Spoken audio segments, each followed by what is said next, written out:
If you would like to earn CPE credit for listening to the show, visit earmarkcpe.com/FPA. Download the app, take a short quiz, and get your CPE certificate. If you would like to earn continuing education credit for your FP&A certification from the Association of Finance Professionals for listening to the show, go to the show notes for details on how to earn the credit.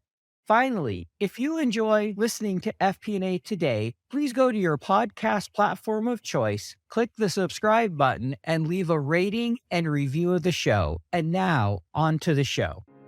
From Data Rails, this is FP&A Today. Hello, everyone. Welcome to FP&A Today. I am your host, Paul Barnhurst, aka the FP&A Guy, and you are listening to FP&A Today. FP&A Today is brought to you by Data Rails, financial planning and analysis platform for Excel users. Every week, we welcome a leader from the world of financial planning and analysis and discuss some of the biggest stories and challenges in the world of FP&A. We will provide you with actionable advice about financial planning and analysis. This is going to be your go-to resource for everything FP&A. I am thrilled to welcome today's guest on the show, Danielle Stein Fairhust. Danielle, welcome to the show. Thank you. Thank you, Paul. Thanks for having me. Yeah, super excited to have you. So just a little bit of Danielle's background, and then I'll let her tell us a little bit more about herself. But she comes to us from Sydney, Australia. Yes. She did her undergrad and MBA in business, and she also earned the Chartered Financial Modeling Certificate from the Financial Modeling Institute. She currently runs her own business called Plum Solutions and is the founder of Women in Financial Modeling Online. It's a meetup community. In 2021, she earned the prestigious Microsoft Most Valuable Professional Award.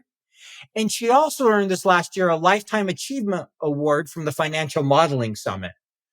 And then more recently, she launched her a financial modeling course on LinkedIn. So, she has a ton of great experience and we're super excited to have her. So Daniela, maybe you could start by just telling us a little bit about your background and how you ended up where you're at today. Yeah. I've got to say, I didn't start out thinking, hey, I'm going to be a financial modeler for the rest of my life. But I tell you, I must say, I didn't even know what a financial modeler was when I first graduated. But it was just something that I got into and found that I really, really loved it. So I started out in investment banking. So you may know that most young Australians go off traveling. And as I did, and I was gone for about 7 years, and I ended up in the UK and started in investment banking then, and first started as an analyst there and, started using Excel, and I just never looked back. I absolutely loved it.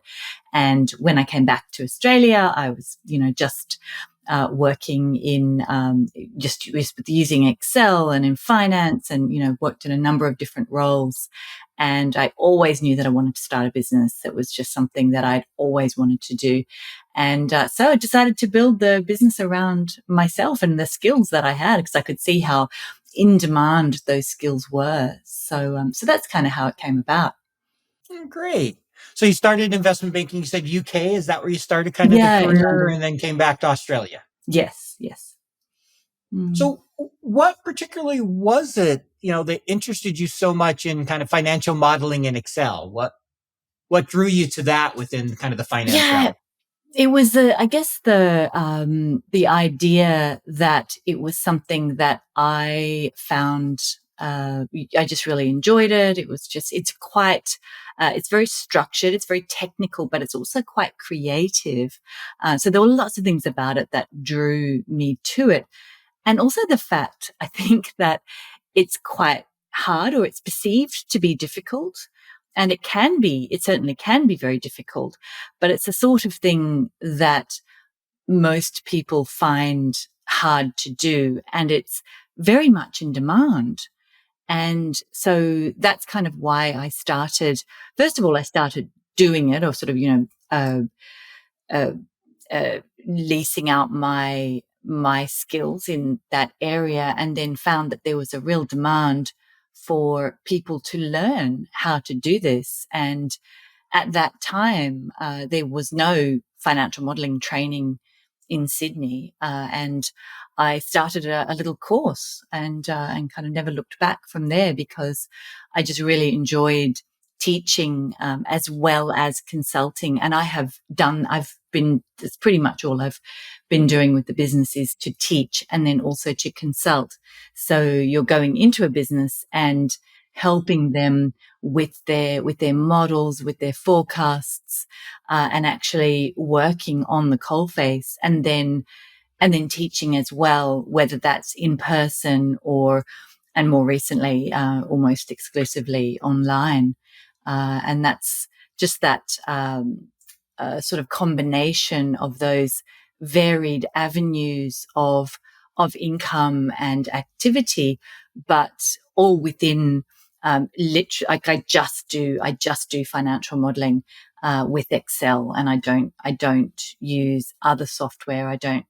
And I don't really go outside. I don't need to go outside that because it's just such a huge area, and there does seem to be such a high demand for those skills.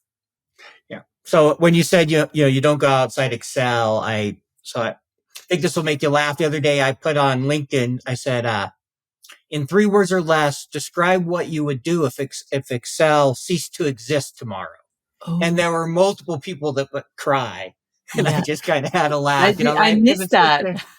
yeah, it was pretty funny. I think I had about 100 responses from I people. And bet. there were some creative ones, but there were quite a few that cry. One was like, well, I'm going to short Microsoft stock. Yeah. So Yeah. I mean, what would we do without Excel? And it's, ever since I started, people are, oh, Excel is dead. There's going to be something so much better than Excel. But of course there's not. Of course we all just using Excel all the time. And it's just something that I just can't imagine a world without Excel for sure. no, I agree with you. It's really, we've all heard it, right? The Excel is dead. They did that for a couple decades, and it's still the most popular software. And pretty much any software that does any numbers, finance, has an export to Excel button, right? As I like to say, it's the most Absolutely. common feature in any software. Yep. How do I get this into Excel so that I can actually get my hands on it and turn it into something useful so I can actually use it? Mm.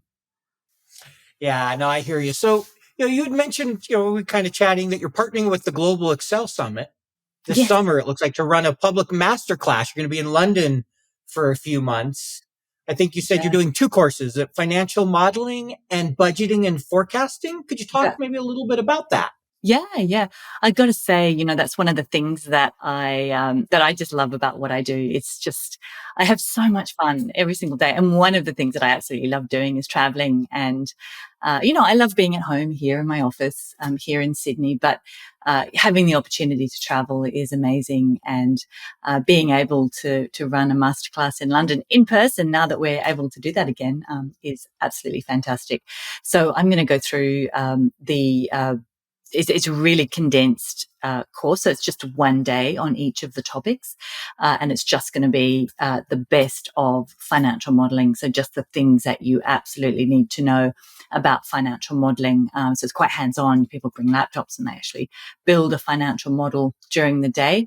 They get one of my books. Get both of my books. I think it was is included as well. And then the next day we do budgeting and forecasting. So that's really a bit of both. So it's more about the use of financial modeling in a budgeting and forecasting context. So you're actually looking at what skills you would need to build a budget or a forecast, or being able to, and again, just staying within the confines of Excel, but of course, looking at what's available in terms of, of course, we when I say Excel, I mean that we would look at how to use Power Query and Power BI, because of course that is really part of the Excel Microsoft ecosystem. We can't ignore that for sure. No, and especially I think if you're doing budgeting and forecasting and you want to update any kind of actuals, Power Query, you should be using it. It Of makes it course. so much easier. I'm a Yeah. huge fan of that. So that makes sense. So I'm curious, just ask a little bit, budgeting and forecasting versus financial modeling. when you mentioned kind of the difference in skills, what do you see kind of as the key difference in need when you're really focused on budgeting and forecasting and you know you're going to be regularly rolling and updating versus maybe building, a kind of a one-time project model or a deal model that isn't something that, you're maybe using for 5 years? Yeah.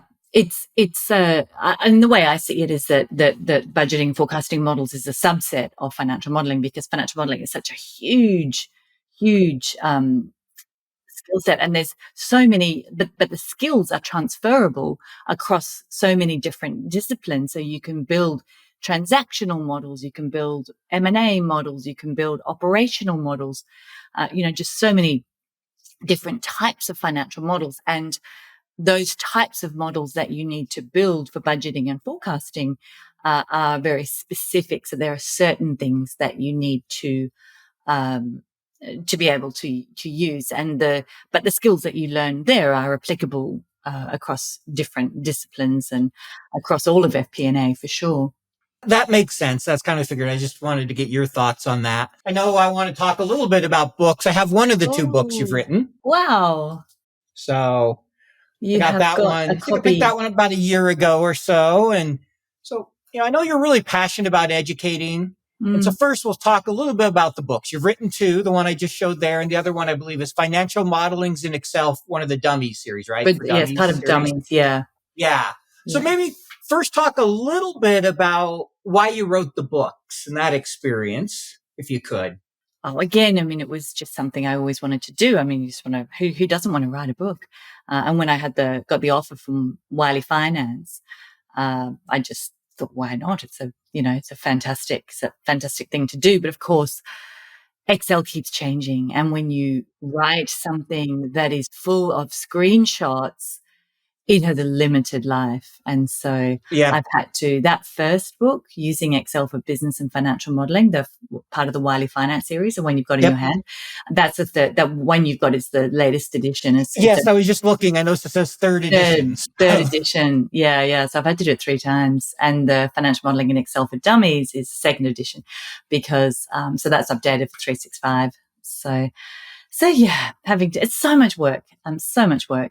And I've got to say, it's great to have done it, and it's such a great thing to have. And it's actually really useful for training, because if you do when I run a training course, to actually give people a copy of the book as part of the training, it's just great for them to have something to refer to. It's like a take home, and they can, they don't have to remember everything.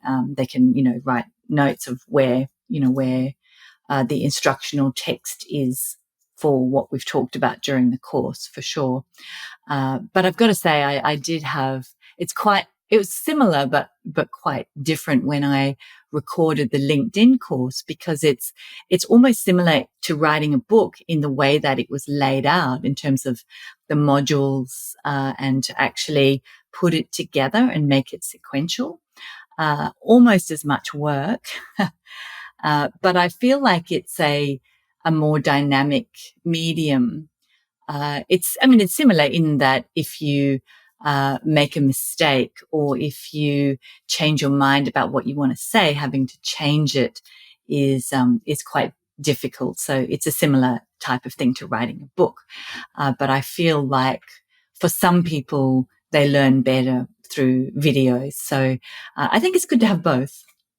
I agree. I've written a lot. I haven't written a book, but obviously a lot of content with LinkedIn and different things, and released my first digital course a few months ago. And I know you're talking about, like, there's little things I would change now, but I already have it out. I had it professionally produced. I'm like, I don't want to go back through and re-record it. And because they're minor things, but when you want to correct them, it is just like a book. It's a fair amount of work. So I can appreciate that. So, it's clear you're really passionate about teaching. What is it you love about teaching? What gets you so excited to go into a room, go to a different place, and share about financial modeling? This is going to sound ridiculous, but I have friends who are, my husband's an architect, and he builds things and he does amazing, amazing structures and things that are so important. You know, I have friends who are doctors or they, have, that saving people's lives and doing the most amazing things. And, I used to, when I first started my career, and I used to think, wow, if I don't get this report out by the end of the day, no one is going to die. Do you know what I mean? And I do. it's that lack of impact. I want for every single day, every day that I go to work, I want there to be impact, and every time I do something, I want to reach people and I want to help them and I want to do something that benefits not only me. I mean, I'm going to get, I get paid. That's great. But I want it to be meaningful and it's really important. And when you are teaching, you can see what a difference you're making to people. It's hard online. It's much, much harder to, particularly when people don't turn on their cameras. But Yes. but you still know that you're having an impact and you can still tell even without the cameras. But, and there's nothing quite like in-person training and just seeing the impact and seeing how, you can make their lives easier, and how that you can have that kind of reach and really help people. That's what I love about teaching. Yeah, I'm with you. I've always enjoyed teaching. I worked a lot with youth, for a number of years doing scouting as a leader and things like that. Really? Now I do training today and I really Okay. enjoy that. And I totally know what you mean. It's more challenging online, especially if nobody has their camera on. So it's hard to tell. Are they getting it? To see the faces, to be able to tell the energy level. When you're in the room, it's so much easier to be like, all right, you see that interaction. You can see them face to face and talk with them. And so I agree with you. There's definitely a difference in training. Most of my training's been remote. I've done a little bit of in person, and there's definitely a difference. Yeah. You can tell, you can get it like straight away. You're like, oh, I'm losing them because you know exactly where they're at, where they're with you, are they bored, or they're looking at their phone or whatever. It's so much better to be able to really, and you just know, and there's that moment, that hush when you just know that everybody is really getting what you're saying and they're really understanding it. And that's just fantastic. Yeah, no, I agree. It's, teaching is a great thing. And it's the best is when you made a difference, when you actually hear back from somebody like, hey, I'm using what you taught me. I mean, right. The worst is when you leave and you fear that they're just going to never use what you've taught. Oh yeah. Like I've seen that with And some yeah, organizations where you're like, okay, this is just, they paid me for a day. There's not going to be an impact. And other times you're like, you can tell they're actually going to use it, and so much more rewarding when that's the case. yeah. One of the best things I started doing was actually, and it's quite ridiculously generous we actually allow people we actually give them 12 months of support after the course, and we allow them to make an appointment like every month. So I open up my calendar, but only for a day or two, and they can different time zones and whatever. And they just book a short call. And it's one of the best things to do. It's so much fun. And it's just so fantastic to get that follow up because they can continue to learn. It's not just that kind of one brain dump of, wow, I learned all this stuff, but to have that check in once a month. And sometimes they might skip a month or they might not always use it, but they know that they can just jump in and help with a formula, or say, I'm thinking about, guidance. I'm having this problem with a colleague or whatever. Like it's almost like a coaching session. And it's lots of fun. It means and it allows me to connect with the people that I've met previously, and you get that continuation of their learning, which I think is fantastic. No, that's great. And that gives me some ideas, and is very generous. I typically will do, like, we usually have a follow-up kind of Q&A after the training a week or two later. I used to do that as a group. Yeah. And particularly for the FMI training, we would do, prior to the exam, we would do group webinars and group sessions. And I actually found that people were silent and That's what I'm they finding. they just wanted the recording. They often would register, but they wouldn't turn up live, and they would watch the recording, but they don't get much out of it because it's just about me pushing, me talking, me generating the content for them. And they were just listening, whereas it's better if it's an interactive session.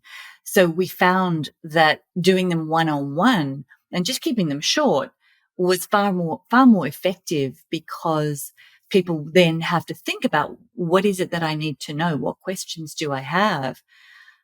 We just found that better than doing a group. I mean, obviously it wouldn't work if I don't have hundreds of students, all at once. At any one time, we probably only have, 100 or a couple of hundred students going through. So it's not, I'm not completely, overwhelmed with people.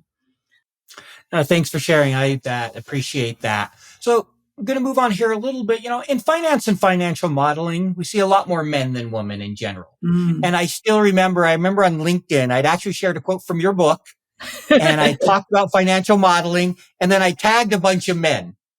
And I really appreciated you came back and said, what about the woman on the, like, you didn't even mention me, and I'm the author. And I remember thinking, man, I really messed up here. You quoted from the Yes, book. I quoted you.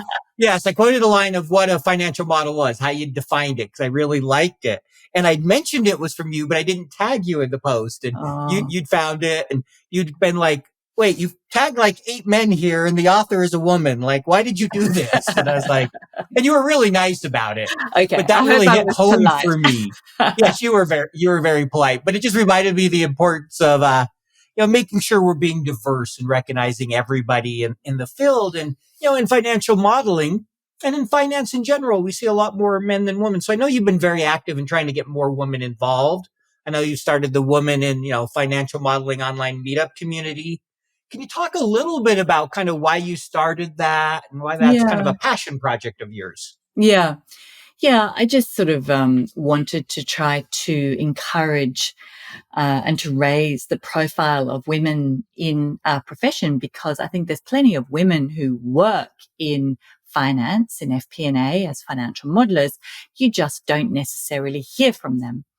And it's just a way of trying to raise their profile, trying to give them a safe space to learn from each other and to get together. And I would love to make it open to men as well, but I find that women don't talk as much. Wouldn't talk as much if it was a mixed group. And at the moment, lately we've only been getting together and we train for the Financial Modelling World Cup. So we've actually got a session tomorrow, early in the morning, our time, which will probably be late for you. And we get together and we go through the cases of what was in the Financial Modelling World Cup and say, wow, what do you think about that question? And, oh, that one was really hard, and, all that sort of stuff.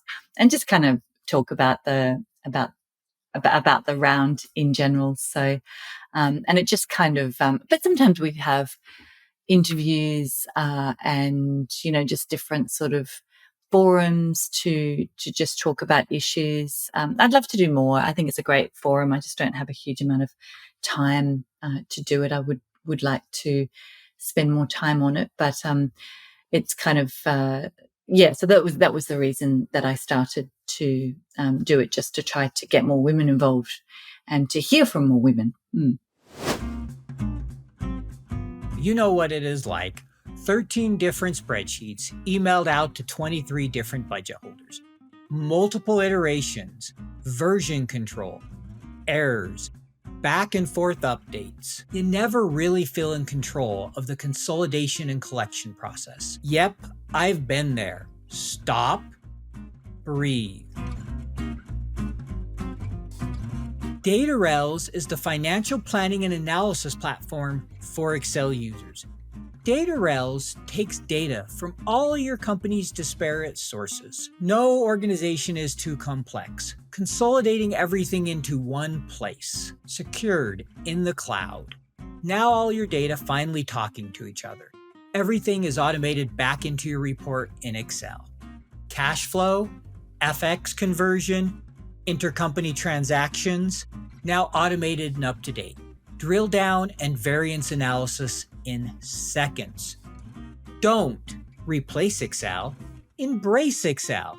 Turn your Excel into a lean, mean FP&A machine. Find out more at www.datarails.com. No, that's great. I'm really glad you did that because I agree with you. You don't hear as much. I mean, I know I can even see that sometimes, when I'm looking for guests, I get a much higher response rate from men than I do women to be Oh on the yeah. show. Oh yeah. And so it's trying to balance that because I'd like more women. I'm always, kind of looking, and it becomes a challenge because I'll spend, I'll reach out to about 3 times as many women as I will men to get people on the show. They're just Yep. they tend to be much more comfortable coming on the show. Yep. And so I'm grateful when I, can get them on the show because you guys have so much to offer. And I find, there's often a different perspective and, some of the smartest people I've worked with. And so I appreciate you, making that concerted effort to make sure their voice is heard. I think it's important. Yeah. It is, you do have to work quite hard to make sure that you have equal representation, and it's often in a lot of conferences, they need to really make an effort to make sure that women are submitting because they just don't. And often they sort of put out like a blanket, when they a call for speakers, they would just put out a blanket call for speakers, and a whole lot of men will go, yeah, I'll do it, and I'm probably I'm a bit like that too. I'll kind of like, yeah, I'll talk. Like, hang on, I don't even know what it is I'm talking about, but I'll talk. Yeah, I just love talking. I'm very happy to do that, but that's probably a little bit unusual. And so they have to really sort of go and track down and actually make sure that there are sufficient women that are being invited to speak. So I think it's really important. Yeah, no, I agree. And, when you reminded me, it's really helped me focus on making sure that diversity, it's become something I'm more conscious of because sometimes you don't even realize it. You just kind of go with the people you mostly work with or know. And sometimes, at different times, they tend to be dominant to one group or another. And so I totally agree with you. Whatever event you're doing, try to be consciously aware of how you can have diverse opinions, right? And it goes much beyond just gender, but that's one thing to consider is, and how do you make sure you're bringing in those different viewpoints and different people from different backgrounds? Because that's how we all learn. That's how we learn the most is having diverse opinions and thoughts and backgrounds and experiences to learn from. For sure. So, one other thing I want to ask a little bit is I know you love the mic, as you told me. I know you mentioned you're an announcer on a community radio station. You also do some announcing for Financial Modeling World Cup, Excel Esports. Can you maybe talk a little bit about that experience? What it's like for you to announce that type of event? Yeah, it's really fun. It's a sort of thing where I think it's because the competitors, it can be quite hard to follow, I think. So the competitors are really fast and we are switching. So it's Excel esports. Usually there's different types of battles, different times a year.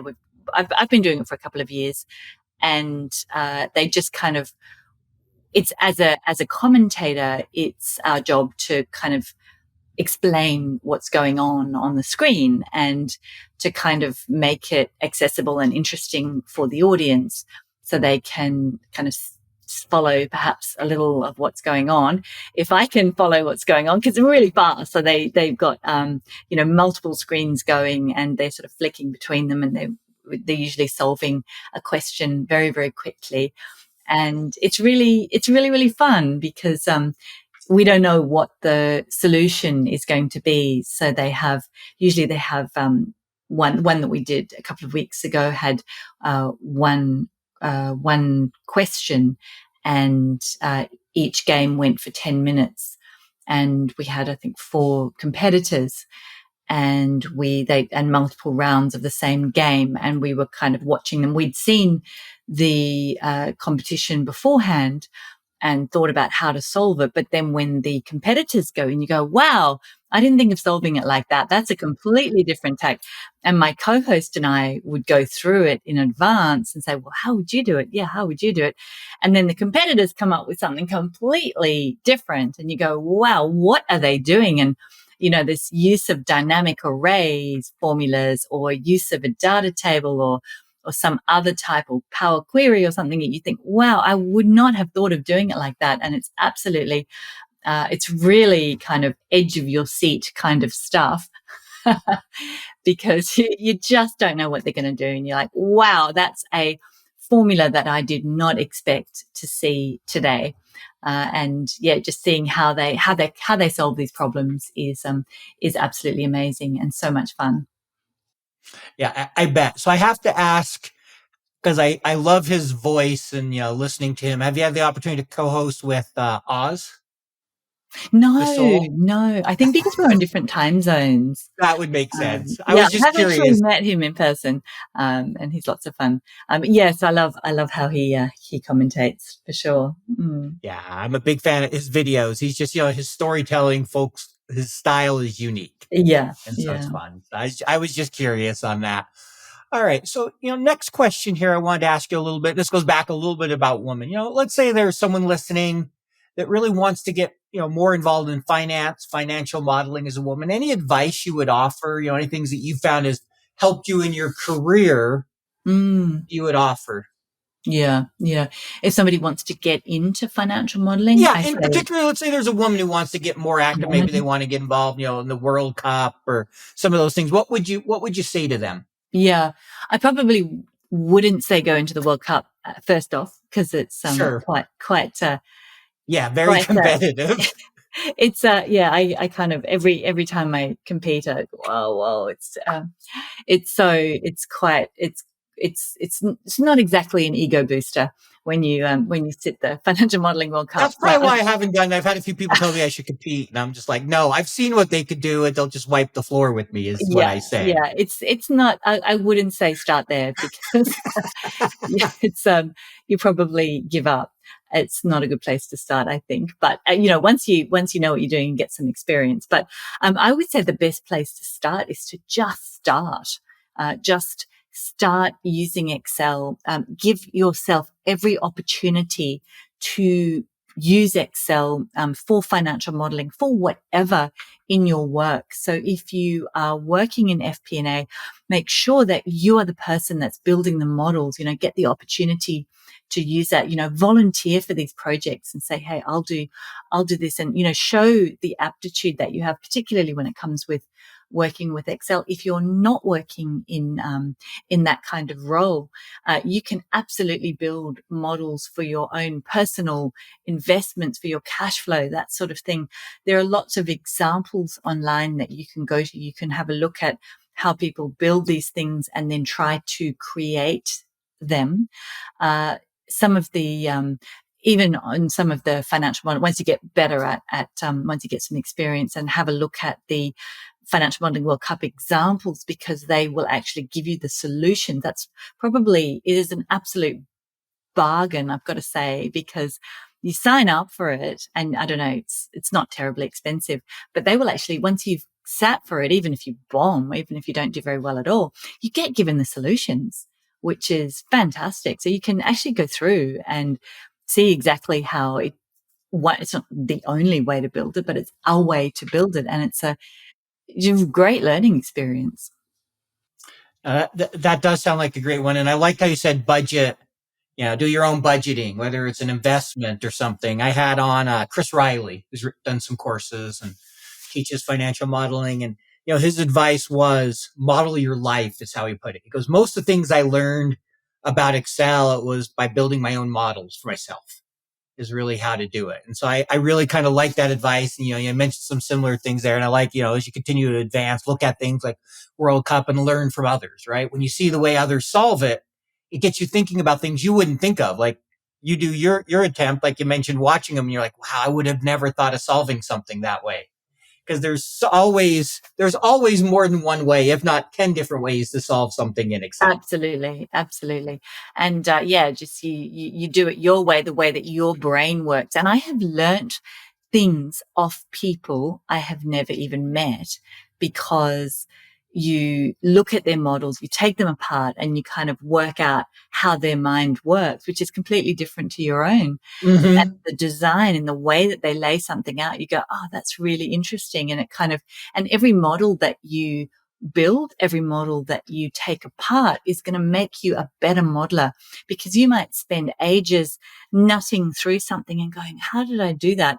And then the next time you come across that problem, you'll be able to solve it like that. And you're going to be so much faster at that sort of problem. And you'll be able to take that solution that little bit further. And by doing these sorts of things like preparing for one of the FMI exams, or sitting for the Financial Modelling World Cup, those sorts of things are ways that you can just consistently build your skills so that you'll just become a better modeler, and you'll be so much faster. You'll think of better solutions that you just wouldn't otherwise. And the other thing that is fantastic about these things where you put yourself under pressure, particularly with the Financial Modelling World Cup, you have 2 hours and you have to finish certain cases. There's 3 cases, and it's very few people. I certainly don't get through every single part of the cases. I just kind of do as much as I possibly can in the time. And you're under pressure and it's stressful, and you're, putting yourself in that situation is such good training, because it is low stakes. It doesn't matter. It is, you can be anonymous. You don't even have to have your name up there. And that's what's so fantastic about it. You can just go for it. And then at the end of it, you go, oh, well, I bombed. It doesn't matter. And look at, how I could have done better next time. And then when you are in an interview, or you're in a real situation at work, and you have got to get something done in a certain time frame, and it's got to be right. It's got to be accurate, and it's got to be done quickly. You are going to be so much better at it as a result. I love that. Great advice. You're making me think that I might have to try out one time if I think my Yeah. ego can handle it. Yeah. Yeah, it is. Yeah. It is quite ego crushing. I appreciate you being honest about that. And I have a friend who's a big financial modeler too. And someone's like, you should join this. And he looked at him and goes, I would get clobbered. He's done a few. And, Yeah. he But mentioned how hard they are. also remember, it's not real life, and it's about all of these things, the games, the esports. They're just simulated. Yeah. And one of the, the problems with the World Cup is that it's about trying to get the answers quickly, and the model that you build is not the sort of model that I would build for a client, because it's single use. It's not repeatable, and it's not properly generally. The solutions that they give you are well structured, but the models that I build when I'm competing are certainly not well structured at all. Sure. I mean, it's more for the learning, the pressure, the experience, Mm-hmm. thinking differently, the logic. It's not like you're going to take what you built there and that's going to be your ideal budgeting and forecasting model that you're going to use for the next couple of years, right? Because you're Definitely thinking, not. how quickly can I get this done? Which Uh-huh. is very different than how can I make this productionalized so it's easy to update and reuse month to month. That I totally Exactly. agree. Those can be very different logic, and they're both beneficial and they can help each other, but they're just different environments and different ways of thinking when you're doing Yeah, and I've got to a say, competition versus a yeah, work assignment. that's a really good point. And particularly when it comes to budget models, the reuse of them is just so valuable. Being able to use the same templates, and to be able to have that forecast, like a rolling forecast that you're just going to be able to roll forward. Like, I've had models that the clients come back to me 10 years later, and they say, oh, I've been working this and I've eventually run out of rows and something's broken. And I go, oh my goodness, are you still using that model? That is amazing. And they go, oh yeah, I just changed the model start date and everything just rolls through. And I go, wow, I am doing myself out of a job here because they're just reusing the same models over and over again.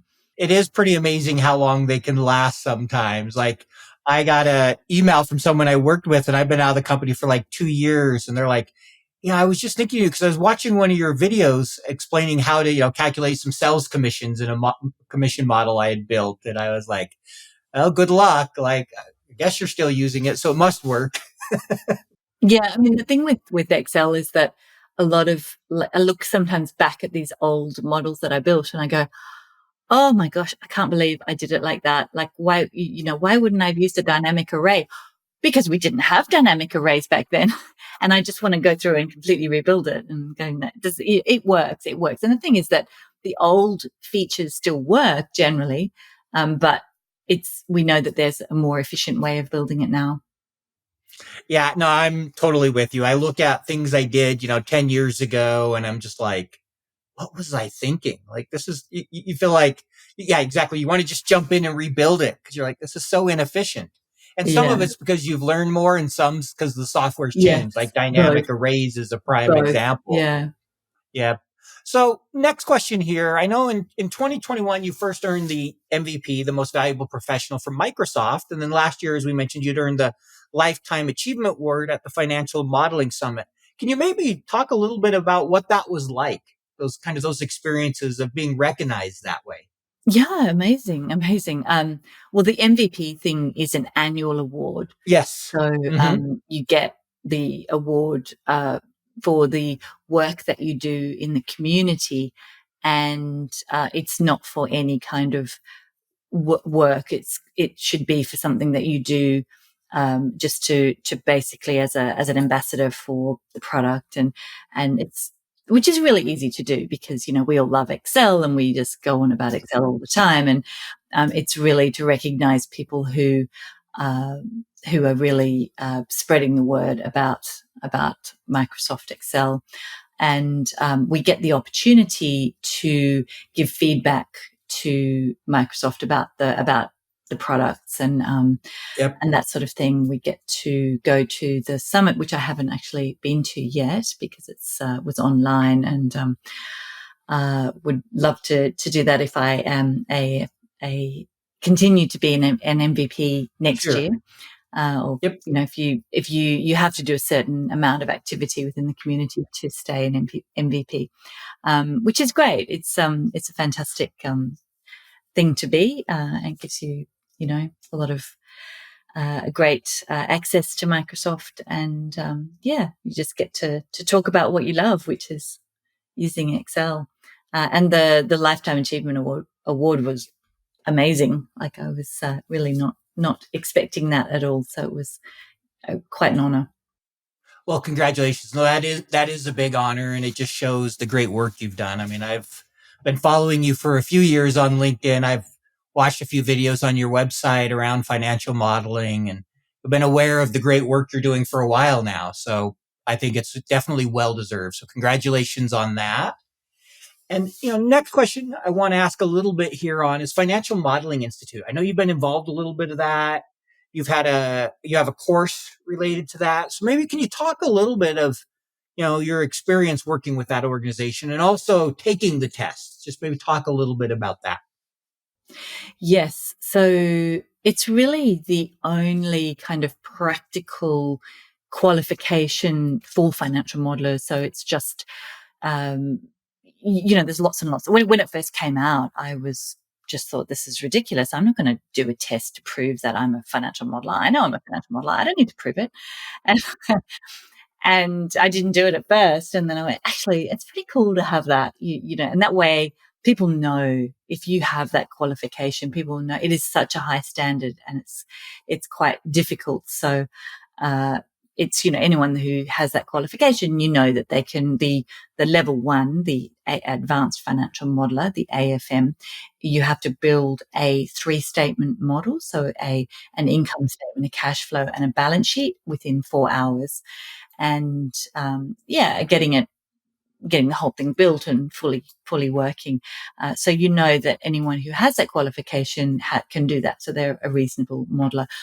Level 2 is a whole lot of different types of models and problems and solutions. So there's a couple of different, you can choose a few different models to build for that. And then there is a level 3, which is coming, I believe. Yeah, that's my understanding is that one's coming. Well, congratulations on that. And like, it's something I've wanted to sit for that I have in the future. COVID kind of delayed that, but I'm getting Yeah. there. Yeah, So, I'm sure so you. next Yeah, I question. mean, I think for someone who already has the basics of financial statements, I don't think it would be that much. It's certainly not, massive amount of work. But you do need to prepare and you do need to rehearse, and that was the reason why I set up an on-demand prep course, so that people to take people through the course and just to try, because it's the sort of thing that is quite rehearsable. So it's quite easy to train someone to do it, because it is literally the three statements are always different, of course, different companies, different numbers, but the format and the layout and what you need to build is almost exactly the same for every exam. So that was why I wanted to build something that would help people to pass that exam. No, totally makes sense. And that's what I've seen in studying it. And, the biggest thing for me is all my experience are primarily has been with large companies, and you're not building three statement models. So I didn't do my first three statement model for work till about 2, 3 years ago. Yeah. Oh, and the first one I did was for a client, and yeah, it took me about 4 hours to find out why my balance sheet wouldn't balance, and I could kick myself when I was done. But I was able to build the whole model because the P&L, the revenue, all that stuff was easy. The head count. For me, the time was spent on making sure my schedules are right and stuff ties, because I understood the statements. I get The how they schedules is, link, and yeah, it was those type of things. And so I think it's great I wish everybody had to start with that core of really understanding and being able to build that integrated three statement, because I think it provides a very solid foundation. Even if you're in the type of role where you're not going to use it like mine, I'm forecasting for American Express. I'm not going to be forecasting the balance sheet. I'm doing P&L and revenue and headcount and those type of things. Because like you said, there's a lot of different areas you can get into when it comes to financial modeling. for sure. Yeah, yeah, absolutely. And it is something that, every modeler needs to have those skills. So I'm curious to get your take. I recently had Inshoner on the podcast. I know you had listened to that episode and shared some things about it. One of the things he mentioned, he said, far and away, the biggest problem with financial models is design. And so I'm curious, what's your take on that? Do you agree that that tends to be the biggest problem with financial models, or do you think it's something else? Oh, yeah, yeah. It's I do agree. Absolutely, I agreed with a lot of things that Ian Shaw says. Which, yes, I definitely would say that a design is often a big problem. I don't know whether it's necessarily, there are lots and lots of problems with the way that people build models. I think probably, just so many different issues with the way the models that, when you inherit somebody else's models and you have to look through them and think, oh my gosh. Yes. And design is certainly often a really big problem with the models that you inherit from someone else, just being able to follow them and what the heck, and, just trying to figure out how the model works, how it flows, how it actually hangs together is often a very big issue. But probably, I think errors is something that's very concerning. If you're not, as a modeler, if you are not constantly, vigilantly searching for errors, you have a problem, because there will be, like, without fail, there will be errors in your model. So just having that constant vigilance. So errors, building in error checks, people not building models efficiently, having models that are too big and slow and inefficient in how they're hang together, which I guess, yes, that is design, actually not just being really slow and repetitive, and that's a real issue with the models. I totally agree as far as size. I once inherited a model that was 1.3 gigabytes. Ooh. Yes. And, the person's like, yeah, it opens pretty quick on my 64 gig machine. Like, okay, if you need a 64 gig machine to open your Excel file, you got bigger problems. Yeah, wow. Okay. Yeah. So that was the largest I've ever dealt with. And there were some definite design issues. Number one being Excel is not a large database. Would be the No. first issue. Yeah, and we often have the model, the data sitting within the model, and it just really slows things down and clogs it up. Mm. Yeah, exactly. So, I know our time's coming up here, so we're going to move into, kind of final phase here. Just a little more personal questions that we ask everybody as we wrap up. So the first one we like to ask all our audience is, what's something unique you can tell us about yourself? Something we wouldn't find online about you. Oh, gosh. I did when I did my undergraduate, I actually majored in Korean language, and I learnt to speak Korean reasonably fluently. And I lived in Korea for 3 years after I graduated, and to this day do not use that skill at all. So being able to speak Korean is really not that useful. Although I did actually go to a little town in the south of Korea just a couple of years ago to do an FMI exam, which was lots of fun, and I did actually get to use my Korean language. But that's probably not something you would know about me. Yeah, I definitely will say that's one I didn't know. Had no idea. That's cool. So thank you for sharing that one. Next one. This is one of my favorite questions to ask everybody is, what's your favorite thing about Excel? Formula, feature, do you have favorite kind of function? Oh my gosh, how can I answer that? That is completely impossible. It's like asking me to choose between my children. I mean, How did I know something like that was coming? How could I say? Oh, there's just so many fantastic features. There's so many of the functions I couldn't live without. And it's always amazing when something's only been around for, a year or so. And I can't believe, how did I ever live without this? Like the sequence function, for example, the unique function. I've not been using it that long. And then all of a sudden it just becomes part of your repertoire and you just can't imagine life without it. And then, when I was in Cairo recently, I had to run a course they were using 2019, which is not 365. Yeah. So we had to use basically we couldn't use XLOOKUP. We had to go with VLOOKUPs, and just having to go back and live without those features was quite a challenge. Yeah, I recently did a training for a company that wasn't on 365, and all the formulas because usually I introduce a lot of people to XLOOKUP, unique, those type of things, and I all of a sudden had to be like, oh wait, I can't I got to change my course here. Yeah. So I could relate to that one. So is there a kind of a favorite one you've been learning about recently? Like any kind of, recent kind of new formula that you've really enjoyed? You mentioned sequence unique, any of the other kind of new dynamic arrays or text formulas they've come out with in the last year. Yeah. I got to say, I found when the filter function first came out, I did find it a little bit tricky to find just to kind of, it's just not exactly intuitive. So I try to use that one all the time because you just want it to just roll off the fingers, don't you?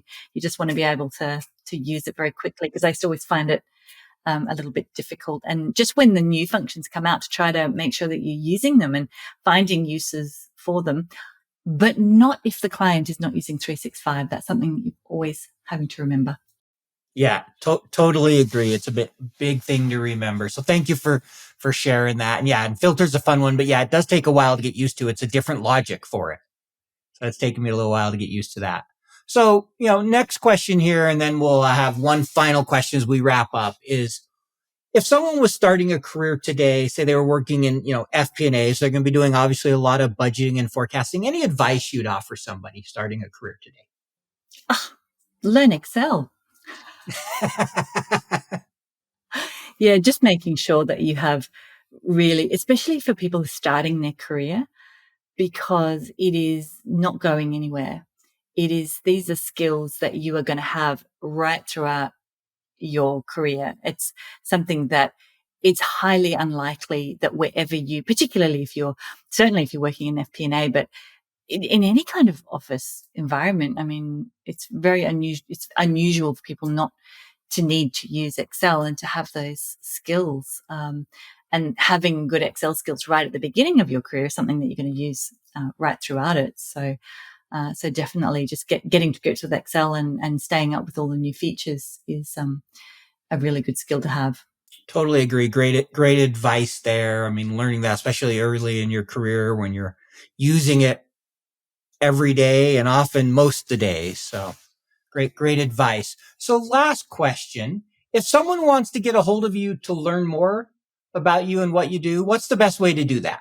Oh, well, I just, like you, I just hang out on LinkedIn. That's kind of where I am all the time. So that's probably the best way to get in touch with me.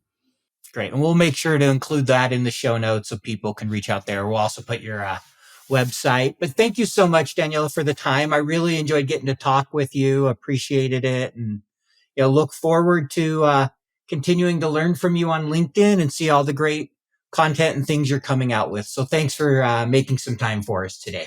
Thank you. Thank you so much, Paul. And thank you for the fantastic podcast. I do really enjoy listening to it every week.